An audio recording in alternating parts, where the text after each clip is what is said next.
Vamos a seguir conociendo los procesos históricos que ocurrieron en nuestro país y en nuestra entidad. ¿Qué ocurrió después de la independencia? ¿Qué cambios importantes sucedieron en nuestra entidad? ¿Cómo cambió la forma de gobierno? El acontecer de mi entidad en el siglo XIX y principios del siglo XX. Cuando la lucha terminó, el país entero enfrentaba muchos problemas. Había construcciones destruidas, inseguridad y caminos en mal estado. Además, la sociedad estaba dividida en dos grandes grupos políticos: liberales, que querían elegir democráticamente a sus gobernantes, y los conservadores, que querían un emperador. Y así, en 1822, Iturbide fue nombrado emperador de México. Años más tarde, los diputados votaron para que México se convirtiera en una república federal. Así, en la Constitución de 1824 quedó establecida y Guadalupe Victoria se convirtió en el primer presidente tras las elecciones.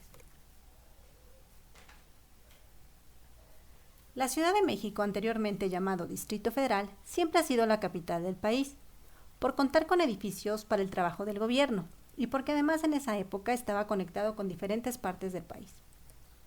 Su territorio fue creciendo y modificándose con el paso de los años. En 1836, el gobierno decidió que México se organizara como una república centralista. Esto significaba que los estados iban a ser gobernados por el gobierno. En 1837, el entonces Distrito Federal desapareció debido a esta organización.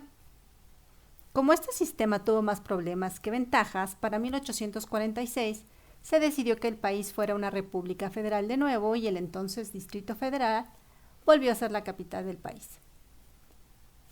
En 1846, Estados Unidos de América declaró la guerra a México, ya que el gobierno de aquel país ambicionaba el territorio mexicano. Y en 1847 los estadounidenses ocuparon el Distrito Federal.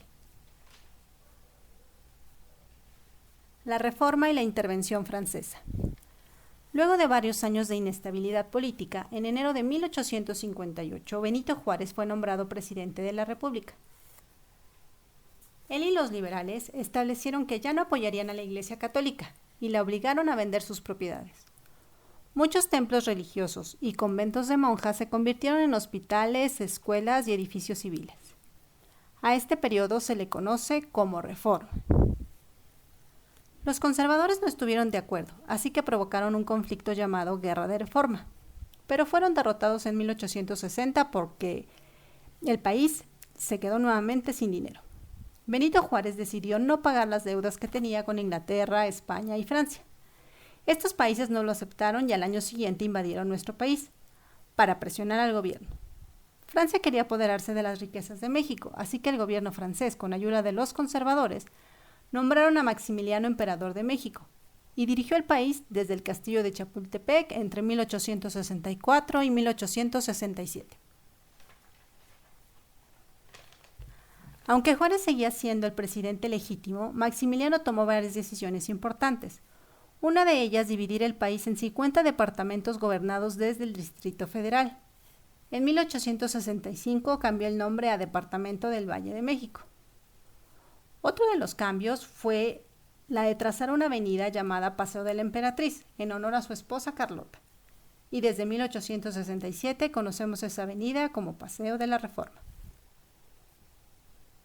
En 1867, los franceses fueron obligados a marcharse por las fuerzas mexicanas, y el Distrito Federal conservó sus límites y división política que tenía durante la Reforma.